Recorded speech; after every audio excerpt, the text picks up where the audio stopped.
मेरे चेहरे से मुस्कुराहट ही गायब नहीं हो रही थी। मैं दुल्हन बनी बेहद हसीन लग रही थी। मेरी शादी वसीम से हो रही थी, जो मेरे फूफो का बेटा था। मेरी फूफो लाहौर में रहती थी और मेरा बचपन से ही वसीम से रिश्ता तय हो चुका था। पहले पहल तो हम लोग लाहौर 2 माह की छुट्टियों में जाते थे। मेरी फूफो को वैसे तो हम सब बहन भाइयों से बहुत प्यार था, लेकिन मुझ पर तो मेरी फूफो जान निछावर करती थी। बचपन से मैं यही सुनती आ रही थी कि मैं वसीम की मांग हूँ, इसलिए उम्र के साथ साथ मेरी वसीम से मोहब्बत परवान चढ़ चुकी थी। काफ़ी साल से मैं लाहौर नहीं गई थी, वजह शायद फितरी हया थी। फिर कॉलेज के बाद यूनिवर्सिटी और तालीमी सिलसिले से मुझे कभी फुर्सत ही नहीं मिली। अम्मी अलबत्ता 1 साल बाद चक्कर लगा लेती थी, लेकिन चंद दिन बाद ही वापस भी लौट आती थी। वसीम की बहुत तारीफ़ करती थी। अपने दोनों भाइयों से ज़्यादा खूबसूरत और खामोश तबा नौजवान है, बहुत सुलझा हुआ है। उसकी तारीफ़ें सुन सुनकर मेरे दिल में उसकी मोहब्बत मजीद बढ़ती ही जा रही थी। इस बार फूफो ने फ़ोन किया तो कहने लगी, मेरी अमानत अब मुझे दे दो सना। मेरी वसीम की अमानत है, मेरी वालिदा का भला, इस बात पर क्या एतराज़ होना था। मैं घर में सबसे बड़ी थी, मुझसे छोटा भाई था जो अब्बा की दुकान संभालता था, अब्बा के साथ काम करता था। उससे छोटी 2 बहनें थी जो स्कूल में पढ़ती थी। हमारा शुमार मतवल घराने में होता था। हम सफ़ेद पोश लोग थे। मेरी माँ ने जोड़ तोड़ करके मेरा जहेज बनाया था। शादी की बात सुनकर अब्बा कुछ घबरा गए, कहने लगे, चंद माह में शादी तो रख दी है। मैं सोच रहा हूँ इस महंगाई में बेटी की रुखसती करना एक बाप के लिए बहुत बड़ी आजमाइश बन चुका है। तुम तो जानती हो रुखसाना खाते पीते घर की है, उनका मोल झेल भी बहुत ज़्यादा है। दोनों बड़े बेटे तो इस इंतज़ार में होंगे कि वसीम की शादी हो तो वह अलग हो जाएं। जाहिर है जहेज में हर चीज़ देनी पड़ेगी।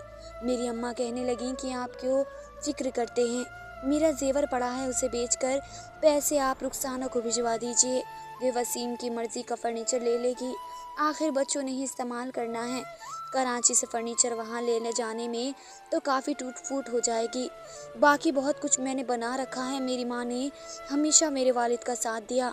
अब मैं ये सोच रही थी कि क्या अच्छा होता कि फूफो या वसीम जहेज लेने से इनकार कर देते।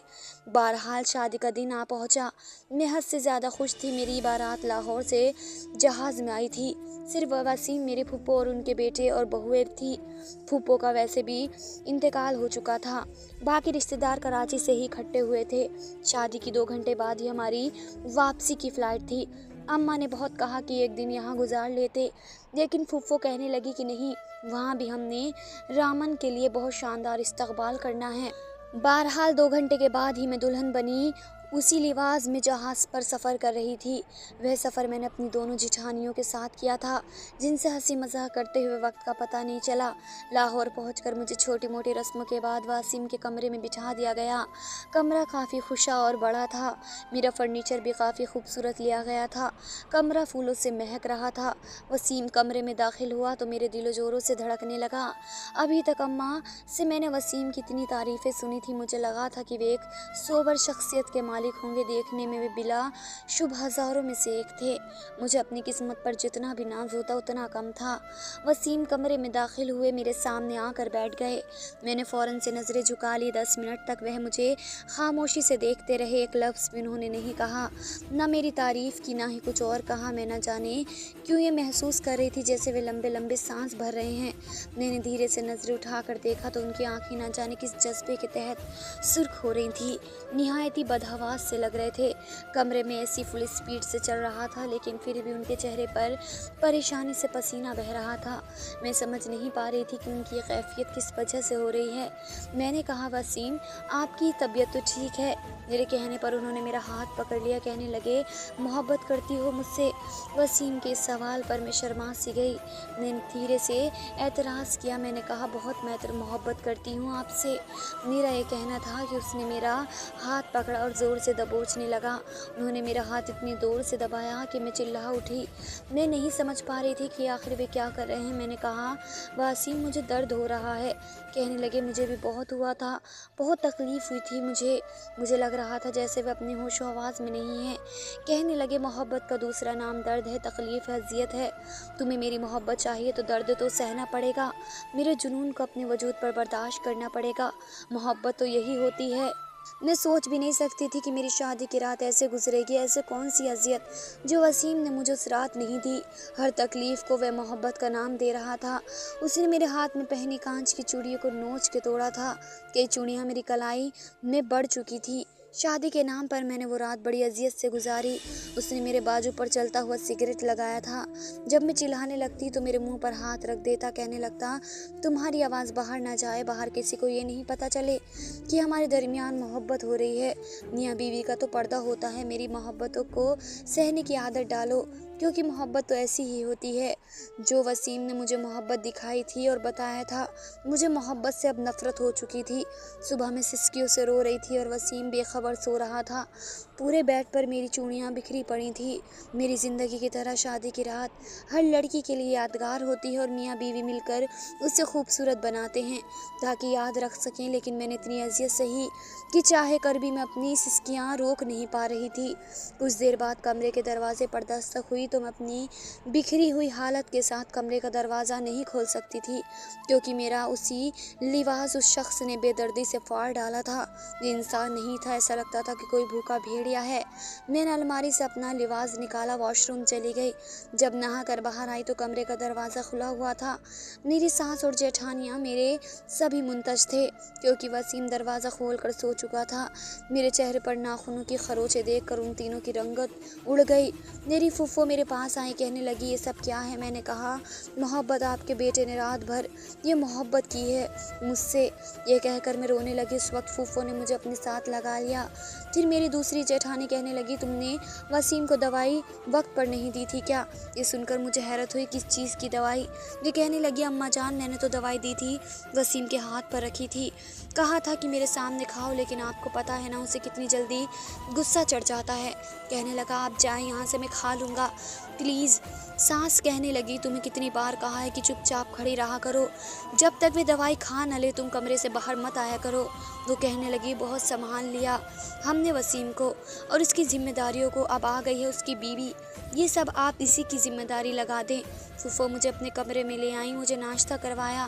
कहने लगी, वसीम को थोड़ा सा नफसाती मसला हो गया है, लेकिन डॉक्टर ने कहा है कि ठीक हो जाएगा। मैंने कहा कि ऐसी बात है तो ये नफसाती मसला आपने पहले क्यों नहीं बताया हमें? मेरी इस बात पर मेरी सास गुस्से में मुझे देखने लगी। कहने लगी, इस बात से क्या मतलब है तुम्हारा कि पहले नहीं बताया?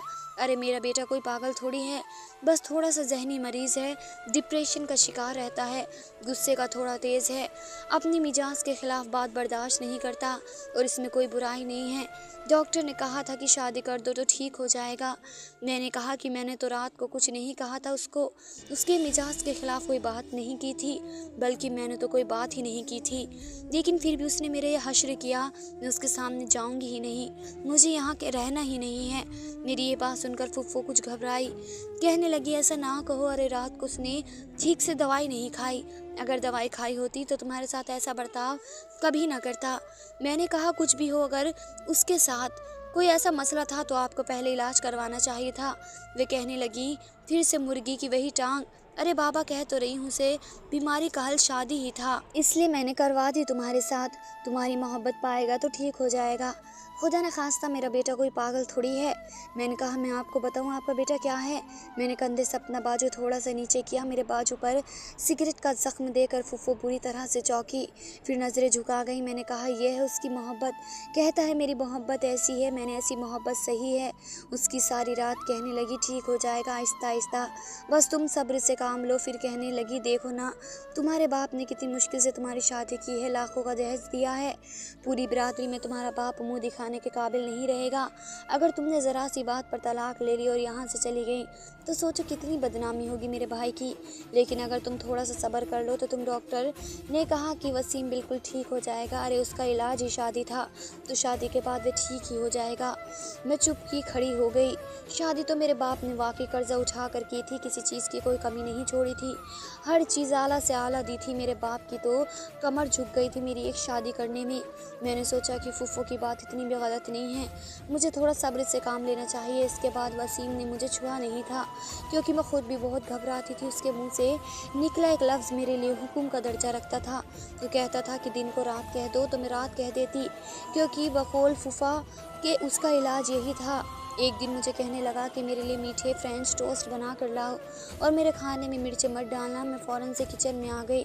नाश्ता बनाकर जब मैं कमरे में गई तो वह सो चुका था। मैं उसका नाश्ता ढक दिया और बाहर किचन में आ गई। उसके लिए खाना बनाने लगी। फूफो ने बताया कि उसके खाने में मिर्च नहीं डालनी, इसलिए मैंने उसके लिए फीका खाना बनाया। अभी उसका खाना बनाकर फारिग हुई हूँ कि कमरे से चीखने चिल्लाने की आवाज़ें आने लगी। मैं फ़ौरन से कमरे में गई तो फूफो वहाँ पहले से मौजूद थी। वसीम उनसे कह रहा था कि माहीन से बोलो कि आज के बाद मेरा नाश्ता ना बनाए। मैंने कहा भी था कि मुझे मीठे फ्रेंच टोस्ट बना कर दे और इसने इसमें मिर्च डाली हैं। मैंने कहा मैं क्यों मिर्च डालूंगी। कहने लगा इसलिए ताकि मैं कभी ठीक ना हो सकूं। अम्मा ये मेरे दुश्मन हैं, एक मुझसे दुश्मनी निकाल रही है। मैं हैरान परेशान खड़ी थी, सांस मुझे घूरने लगी। कहने लगी शर्म नहीं आती तुम्हें, मैं तुम्हारा इतना साथ दे रही हूँ और एक तुम हो मेरे बेटे की दुश्मन बनी बैठी हो। मैंने कहा फूफो आप इसको खाकर तो देखिए, मैंने इसमें चीनी डाली थी। वो कहने लगी हाँ देखो खाकर कितनी मिर्चें हैं इसमें। जब फूफो ने वो खाया तो सिसकियाँ करने लगी। कहने लगी इसमें तो बहुत मिर्चें डाली हैं, ये देखो ये तो ऊपर से ही नज़र आ रही हैं। क्या चाहती हो तुम, मेरे बेटे को मारना चाहती हो। मैं बेहद परेशान थी। मैंने कहा मैंने नहीं डाली। वे कहने लगा फिर किसने डाली हैं, तुम ही मेरा नाश्ता बनाकर यहाँ रख कर गई थी। बहरहाल फूफो ने मुझे बहुत डांटा। वसीम मेरे हर काम में नुक्स निकालने लगा। कपड़े इस्त्री करती तो वह पूरी अलमारी ज़मीन पर फेंक देता। कहने लगता कि ठीक से इस्त्री नहीं किया तुमने, तुम्हें कब अकल आएगी, क्यों तुम मेरी ज़िंदगी जहन्नुम बनाने के लिए आ गई हो, दफ़ा क्यों नहीं हो जाती हो। मैं 1 महीने में सूख कर काटा हो गई क्योंकि वसीम की बातें मैं बर्दाश्त नहीं कर पाती थी। रात को वे किसी जंगली जानवर की तरह मेरे साथ पेश आता और दिन के वक्त मेरे किए हुए हर काम को बिगाड़ता रहता। कभी कहता कि तुम कपड़े ठीक से नहीं धोती, मेरे खाने में मिर्चें डाल देती हो। कहता था कि तुमने डाली हैं मिर्चें, तुम मुझसे दुश्मनी ले रही हो।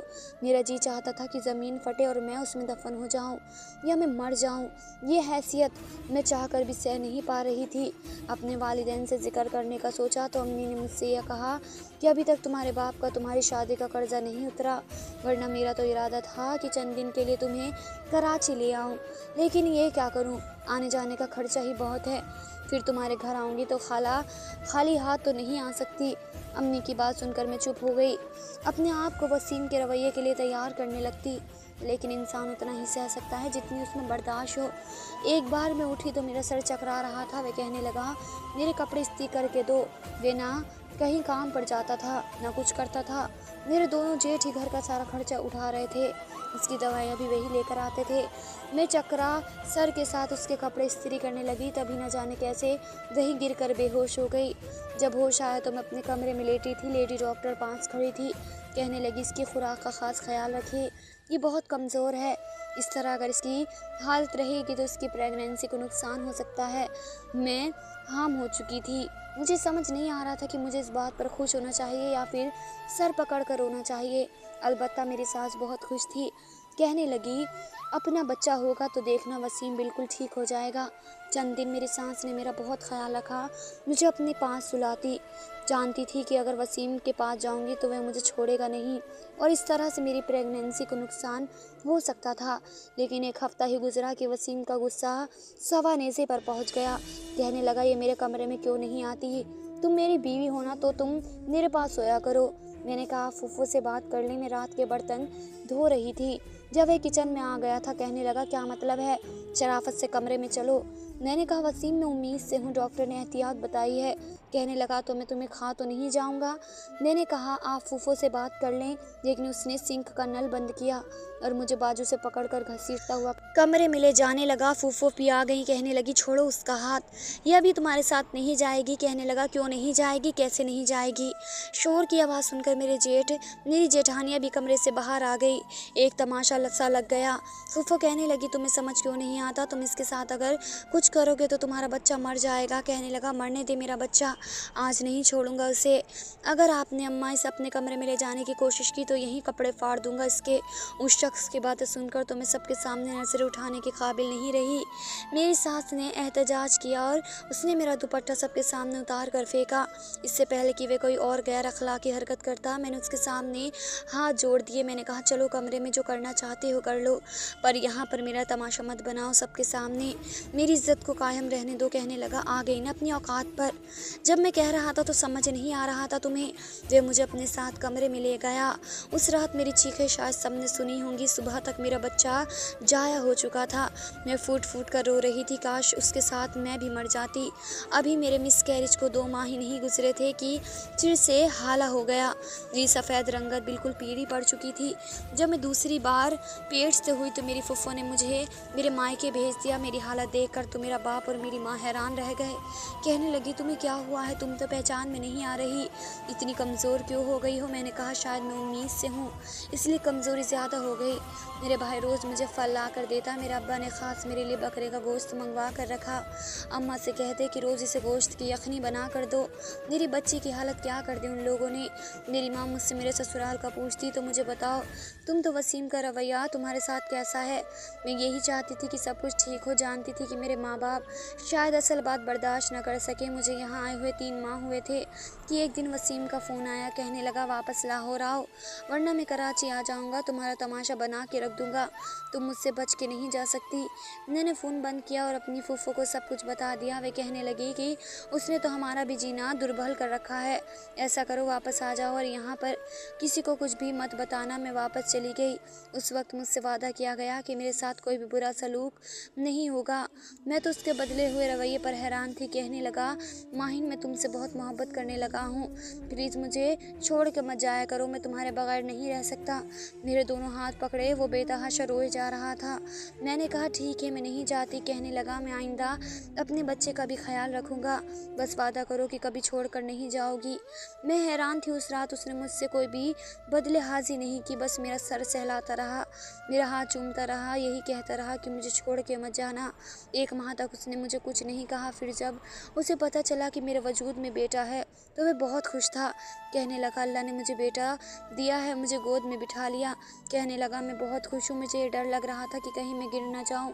मैंने कहा, वसीम, मुझे नीचे उतारो, मुझे डर लगता है। कहने लगा, तुम्हें अंदाज़ा नहीं है तुमने मुझे कितनी बड़ी खुशी दी है। लेकिन अब उसके चेहरे के तासुरात बदलने लगे, उसका सांस फूलने लगा। फिर उसने मुझे नीचे उतार दिया। कहने लगा, नहीं, मेरे घर बेटा नहीं हो सकता। मैं हैरान थी। अभी तो ये खुश हो रहा था, इसे क्या हुआ? बदहवासी का शिकार होने लगा। कहने लगा, मेरा बेटा होगा तो उसके साथ भी वही होगा जो मेरे साथ हुआ, फिर वे मेरे जैसा हो जाएगा। मेरा बेटा तो मेरे जैसा ही होगा ना। ये कहकर वे मेरे पास आया। कहने लगा, ऐसा करो, इस बच्चे का गला घोट कर मार देना। ये सुनकर मेरा दिल धड़कना भूल गया। मैंने कहा, वसीम, आप कैसी बातें कर रहे हैं? कहने लगा, जो कह रहा हूँ वो करो। ये कहने के बाद उसने मुझे पेट पर धक्का दिया, हाथ पकड़ लिया और मेरे पेट पर हाथ रखकर इससे पहले कि वे कुछ करता मैंने फुफ्फो कहकर चिल्लाना शुरू कर दिया। मैं वसीम को खुद से पीछे हटाने लगी। फ़ौरन से कमरे का दरवाज़ा खुला। फुफ्फो और मेरी दोनों जेठानियों ने आकर वसीम को फ़ौरन मुझसे पीछे हटाया। मेरी फुफ्फो कहने लगी कि मेरे कमरे में जाओ और अंदर से दरवाज़ा बंद करो। यही कहकर जा रहा था कि मुझे बेटा नहीं हो सकता, मुझे बेटा होगा तो उसके साथ भी वही कुछ होगा जो मेरे साथ हुआ है। इसका मतलब उसके साथ कुछ हुआ था। वह यूं ही पागल नहीं हुआ था, कोई ना कोई वजह ज़रूर थी। कुछ देर उसकी इसी तरह से चिल्लाने की और रोने की आवाज़ें आती रही। फिर आहिस्ता आहिस्ता आवाज़ें आना ख़त्म हो गई। एकदम सन्नाटा छा गया। फूफा बड़ी बदहवासी में कमरे से आई। कहने लगी, अब वह सो चुका है, उठेगा तो कुछ बेहतर होगा। मैंने कहा, फूफो, वसीम के साथ मसला क्या है? वह बार बार ये क्यों कहता है कि उसके साथ कुछ हुआ है? क्या हुआ है उसके साथ? आप मुझे बताती क्यों नहीं? फूफो ये सुनकर रोने लगी। कहने लगी, क्या बताऊं तुम्हें? और फिर आखिरकार वे मुझे बताने लगी कि वसीम के साथ मसला क्या था। वे कहने लगी कि वह कॉलेज में नया नया गया था। कॉलेज में बड़ी तंजीमबाजी चल रही थी। लड़कों के अलग अलग ग्रुप्स बने हुए थे। इलेक्शन करीब थे, इसलिए हर सियासी पार्टी के लड़के दूसरे लड़कों से यही कहते थे कि वो उनकी पार्टी को वोट दे। ये शुरू से ही गुस्से का तेज था। इसे भी एक गिरोह ने बोला। ये कहने लगा कि मुझे हक हासिल है, मुझे जो ठीक लगेगा मैं उसी को दूंगा। वे लड़का कहने लगे कि अगर तुमने हमारी पार्टी को वोट ना दिया तो तुम्हारा बहुत बुरा हश्र करेंगे। इसी बात पर बहस हुई और वसीम ने उन लड़कों को खूब मारा। खुद भी जख्मी होकर आया था, लेकिन बात आई गई हो गई। लेकिन कुछ दिन के बाद वे घर से कॉलेज गया तो वापस नहीं आया। 2 दिन यूं ही गुजर गए। हम बेहद परेशान थे कि आखिर गया तो गया कहाँ। हमने हर जगह ढूंढ लिया लेकिन वे नहीं मिला। 2 दिन हम पर क़यामत बनकर टूटे। उसके बाद वे ज़ख्मी हालत में हमें दरवाजे के पास मिला। बुखार में तप रहा था, मुंह में न जाने क्या बड़बड़ा रहा था। उसके जहन पर न जाने किस बात का बहुत बड़ा सदमा था। उस वक्त मेरा बेटा हर चीज़ से डरता था, घबराता था, खौफ खाता था, यहाँ तक कि अपने भाइयों और बाप को देखकर चीखने चिल्लाने लगता। लेकिन हम समझ नहीं पा रहे थे कि उसके साथ हुआ क्या है, क्योंकि बाज़ार वह ठीक था। फिर जब से एक नफ्सियाती डॉक्टर को दिखाया तो उसने एक सेक्शन के दौरान हमें मालूम हुआ कि उसके साथ क्या जुल्म हुआ था। ये कहकर मेरी सांस चुप हो गई। मैंने कहा, फूफो बताएं ना कि क्या हुआ था वसीम के साथ। फूफो फूट फूट कर रोने लगी, कहने लगी जिन लड़कों के साथ उसकी लड़ाई हुई थी उन्होंने कॉलेज के कमरे में ले जाकर मेरे बच्चे के साथ जिनसी ज्यादती की थी। 2 दिनों से जिनसी ज्यादती का मुसलसल निशाना बनाया। ये 11वीं जमात में था, उम्र कुछ ज़्यादा नहीं थी उनकी इन बातों की तरफ, तो उसका ध्यान भी नहीं था। इसलिए इन बातों ने और इस तरह की ज्यादती ने मेरे बेटे के जिस्मानी घाव के साथ साथ उसके जहन को भी ख़राब करके रख दिया। उसका कोई भाई भी उसका हाथ पकड़ लेता तो वे समझता कि शायद मेरा भाई उससे अपनी ख्वाहिश पूरी करना चाहता है। ये यूँ डरता था कि जैसे लड़कियाँ करती हैं। हम तो कब से उसका इलाज करवा रहे हैं और हम यह भी चाहते हैं कि ये आगे तालीम हासिल कर ले, लेकिन ये किताबों को हाथ भी नहीं लगा सकता। कॉलेज के नाम पर रोने लग जाता है, कहता है कॉलेज नहीं जाऊंगा। इसके वालिद इसे दुकान पर ले जाने लगे, लेकिन वहाँ भी इसका यही हाल था। जिसको चलता फिरता हर नौजवान जो उसकी तरफ देखता उसे लगता कि वह तो इसलिए देख रहा है ताकि उसके साथ ज्यादती कर सके। वे वहाँ पर भी चीखने चिल्लाने लगता, डरने लगता, इसलिए ये घर पर रहने लगा। हम इसका इलाज डॉक्टर से करवा रहे हैं। डॉक्टर कहता है कि शादी होगी तो ठीक हो जाएगा। मैंने कहा, फूफो कितने साल से ये बीमारी है और आपने हमें पहले से क्यों नहीं बताया। फूफो कहने लगी कि तुम्हें क्या, मैंने किसी को नहीं बताया और मैं क्यों बताऊं। मेरे बेटे में कोई ऐप थोड़ी है, उसका कसूर थोड़ी है। मैंने कहा, लेकिन फिर भी फूफो। तो वह कहने लगी कि बस मेरे बेटे को इल्ज़ाम मत दो, तुम्हारी मोहब्बत और तवज्जो पाकर वे ठीक हो जाएगा। और मैं ये सोच रही थी कि उसको मेरी कौन सी मोहब्बत और तवज्जो चाहिए। वे शख्स तो मेरे बात भी नहीं सुनता था। मैं अब समझ गई थी कि उसके अंदर जुनून और अजियत देने की वजह क्या है, क्योंकि उसने दूसरे मर्दों से अजियत ही सही थी और वह इस चीज़ का बदला मेरे जिस्म को नोच नोच कर लेता था। मेरा रोना सिसकना, मेरी दबी दबी चीखें उसे सुकून देती थी। मेरा आंसू देखकर वे पागल हो जाता था, कहता था मोहब्बत दर्द सहने का नाम है और मेरी मोहब्बत पर जब तुम रोती हो तो और भी ज़्यादा प्यारी लगती हो। मैं उसके सामने हाथ जोड़ देती कि खुदा के लिए वसीम मेरे हाल पर रहम खाओ। ये भी सच है कि वह मुझसे मोहब्बत करता था। मैं नज़र नहीं आती थी तो पूरा घर सर पर उठा लेता, लेकिन मुझे चैन से जीने भी नहीं देता। मैं जिस बात से मना करती वे लाजमी वही काम करता। मैं एक जीती जागती इंसान थी, एक जहनी मरीज़ के जुनून का निशाना कब तक बन सकती थी। मैंने जब एक बेटे को जन्म दिया तो वे खुश थे, सिवाय वसीम की। उसकी हालत अजीब थी, कहता था ये बड़ा होकर मुझ जैसा हो जाएगा, इसकी शक्ल भी मेरी जैसी होगी, नसीब भी मेरा जैसा होगा, मैं सभी गला घोट कर मार डालूंगा। बड़ी मुश्किल से मेरे दोनों जेठ ने उसे संभाला। मेरी आंखों से आंसू जारी थे। मैंने अपने बच्चे को सीने से लगा लिया। उसका जुनून ठीक होने के बजाय बढ़ता चला जा रहा था। 8 दिन से उसे कमरे में बंद किया गया है, लेकिन वह मुझे पुकारता रहा, कहता कि अब कुछ नहीं कहूँगा, मेरा दरवाज़ा खोल दो दरवाज़ा। मैं इस कमरे में घुट घुट कर मरना नहीं चाहता। मुझे उस पर तरस भी बहुत आता। 8 दिन बाद मैं ही उसके कमरे में खाना लेकर गई, वरना मेरी जेठानी लेकर जाती तो वह चीखे चीज़ें पलटने लगता, कहने लगता मेरी बीवी को बुलाओ, मुझे उसे देखना है, मुझे उससे बात करनी है। जब मैं खाना लेकर गई तो उसकी हालत देखकर मेरे आंसू बहने लगे। मेरे जेठ ने उसे कुर्सी पर बिठाकर रस्सी से बांध रखा था, क्योंकि जब वह बेकाबू होता तो अपने दोनों भाइयों को बहुत मारता और पीटता था।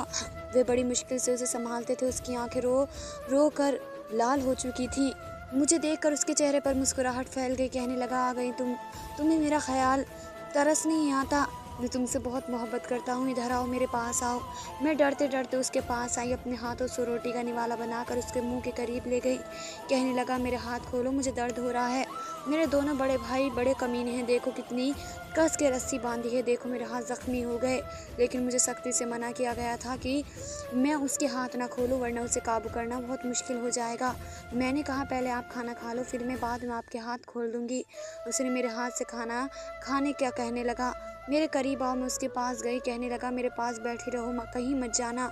मैंने उसकी आंखों से बहने वाले आंसू अपने हाथों से साफ किए, उसके बिखरे बालों को सही किया। कहने लगा, खुदा के लिए मेरी रस्सियों को खोल दो, मैं तुम्हें कुछ नहीं कहूँगा, तुम मेरी बीवी हो, मैं तुमसे मोहब्बत करता हूँ, तुम्हें कुछ नहीं कहूँगा। मेरे हाथ खोल दो। मैंने उसके हाथों की रस्सियाँ खोल दी। खुद को खुला पाकर उसने मुझे अपने हिसार में ले लिया। अब अपने सीने से लगाकर ज़ोर से भींचकर मैं सांस नहीं ले पा रही थी, लेकिन चुप थी, क्योंकि उसकी यही मोहब्बत थी, अज़ियत देने वाली, दर्द से रुलाने वाली। कहने लगा, मेरा बस चले तो मैं तुम्हें अपने अंदर संभाल लूँ, इतनी मोहब्बत करता हूँ तुमसे। फिर उसने पीछे हटकर मेरे चेहरे को अपने दोनों हाथों में भर लिया। कहने लगा, मुझे छोड़कर तो नहीं जाओगी ना? मैंने नाव में सर हिला दिया। मैंने कहा, मैं कहाँ जा सकती हूँ, कहीं भी तो नहीं। फिर वह अपना मुँह मेरी गर्दन के पास ले आया। उसके बाद मेरी चीखें इस कदर बुलंद थी कि मोहल्ले वाले भी इकट्ठे हो गए। इस बार उसने मेरी गर्दन पर इतनी ज़ोर से काटा कि खून निकलने लगा। उस पर जुनून इस कदर बढ़ चुका था कि सबके छुड़वाने पर भी मुझे नहीं छोड़ रहा था। कहने लगा, जाओ यहाँ से, मुझे अपने पागलपन को इस लड़की पर उतारना है।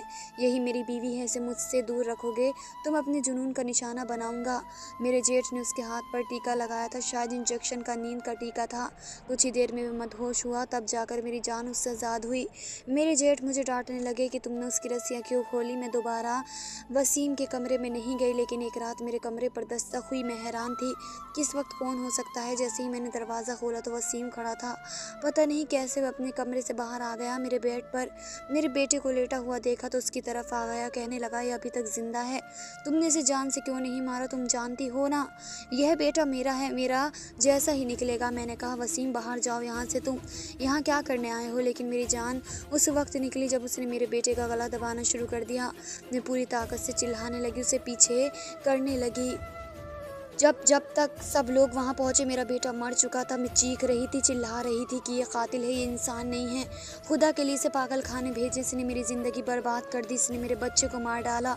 लेकिन मेरी सास अब भी वही कह रही थी। कहने लगी, नहीं, मेरा बेटा पागल नहीं है, बस नफ्सियाती मरीज़ है। इसे कोई भी पुलिस स्टेशन नहीं लेकर जाएगा और कोई भी इसकी रिपोर्ट नहीं करवाएगा। बस यही कहा जाएगा कि बच्चा मर गया है। लेकिन मेरा सब्र शायद ख़त्म हो चुका था। मैंने इस बार अपनी फुफ्फो की कोई बात नहीं सुनी। अपना सामान उठाया और सबके सामने घर से बाहर जाने लगी। मेरी फूफो मेरे पास आ गई। कहने लगी, कहाँ जा रही हो? मैंने कहा, वापस कराची जा रही हूँ, मैं अदालत से खुला ले लूँगी, मैं यहाँ नहीं रह सकती। वे कहने लगी, पागल हो गई हो क्या? मेरा बेटा इतनी मोहब्बत करता है तुमसे, तुम नज़र ना हो तो वे पागल हो जाता है। मैंने कहा, वे पागल हो नहीं जाता, वे पागल है। आपको क्यों ये लगता है कि आपके पागल नफ्सियाती मरीज़ बेटा का इलाज शादी है? किसी भी जहनी मरीज़ शख्स का इलाज शादी नहीं है, ना ही किसी जहनी मरीज़ पागल के साथ रहना एक लड़की के बस की बात है कि वो अपनी बिगड़ी औलाद को दूसरे की बेटियों के साथ खेलने के लिए उनकी शादी करवा देते हैं आप लोग, ताकि वो उनकी ज़िंदगी को अजियत बना के रख दे। आपको क्यों लगता है कि आपकी बिगड़ी हुई औलाद जो आपसे नहीं सुधर सकती, वो उसकी बीवी उसे सुधार देगी, उसकी हर अजियत को बर्दाश्त करेगी, सहेगी और इस इंतज़ार में अपनी उम्र गला देगी कि उसका इलाज शादी है, इसलिए शादी से ही हल होगा। खुदा के लिए फुफो, ये कहकर मैंने अपने हाथ जोड़ दिए। मैंने कहा, आपको चाहिए था कि आप इसका इलाज करवाती ताकि उसका जुनून ख़त्म होता, जब तक कि वह जहनी मरीज शख्स बिल्कुल ठीक ना हो जाए। उसे किसी की ज़िंदगी में शामिल ना करे। खुदा एक की ज़िंदगी बर्बाद हो चुकी है तो उसके साथ किसी लड़की की ज़िंदगी तो बर्बाद मत करें। इतना आसान नहीं होता एक जुनून शख्स के साथ ज़िंदगी गुजारना। फिर मैंने अपने दोनों जेठ की तरफ देखा। मैंने कहा, भाई, आप मर्द होकर इसको काबू नहीं कर सकते, कितना मारता है वह आपको, आप मुझे बताएं, मैं एक औरत होकर इसका ज़बर कैसे सह सकती हूँ? मैं जानती हूँ मैंने ये 2 साल कैसे गुजारे हैं। मैं भी इंसान हूँ, जीती जागती औरत हूँ, एक जानवर सिर्फ इंसान के साथ इस उम्मीद पर नहीं रह सकती कि वह कभी ठीक हो जाएगा। नाजरीन, ये एक सच्चा वाक़या है, ये एक लड़की की आप बीती है जो हमने आपके सामने बयां की है। और आपके लिए एक सवाल भी है, क्या नफ्सवाती और जहनी मरीज़ लोगों का इलाज शादी है? क्या ऐसे लोगों की शादी करनी चाहिए या शादी के बाद ऐसे लोग ठीक हो जाते हैं? क्या हर बिगड़े हुए नौजवान जिसे उसके अपने माँ बाप ना सुधार सके हैं उसे किसी की ज़िंदगी में शामिल कर देना चाहिए, ये समझकर कि शादी होगी तो ठीक हो जाएगा? खुदारा दूसरों की बेटियों के साथ ये कसौटी खेलना छोड़ दें। अपने बेटों की तरबियत बहुत अच्छे से करें ताकि आने वाली आपको दुआएं दे, बद्दुआएं नहीं। जैसे एक लड़की की तरबियत बहुत अहमियत रखती है, ऐसे ही लड़कों की भी रखती है, क्योंकि उन्होंने भी किसी की बेटी के साथ ज़िंदगी गुजारनी होती है। लिहाजा किसी की पराई बेटी पर जुल्म ना करें, पहले अपने बेटे को सुधारें, फिर किसी की बेटी के साथ उसका निकाह करें। बहुत शुक्रिया। अल्लाह हाफिज़।